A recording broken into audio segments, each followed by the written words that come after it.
Nebulisation को use करने की सही टेक्निक क्या है? टेक्निक, कुछ पेशेंट मास्क के साथ यूज करते हैं, कुछ पेशेंट किट के अंदर ही नेबुलाइजेशन की दवाइयां ऐड करके उसको मुंह के साथ लेते हैं और लंबे लंबे ढक भरते हैं सांस के,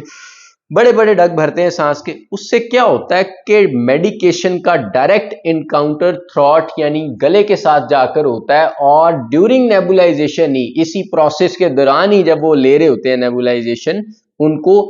शदीद खांसी छिड़ जाती है और इतनी शदीद खांसी छिड़ जाती है कि सम टाइम कुछ पेशेंट रिपोर्ट करते हैं, रेयरली बट रिपोर्ट करते हैं कि उनके दिल की धड़कन ऊपर नीचे हो गई है, इतना जोर से उन्हें खांसना पड़ता है।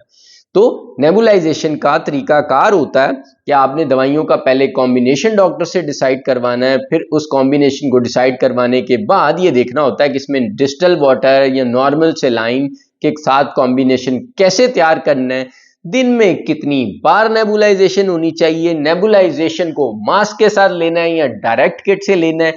मुंह से या नाक से उस नेबुलाइजर का डिस्टेंस कितना रखना है उसकी किट का। ये इंपॉर्टेंट क्वेश्चंस हैं and I would endorse or I would suggest that people should be using the nebulizer or nebulizing solution after the proper prescription of the doctor.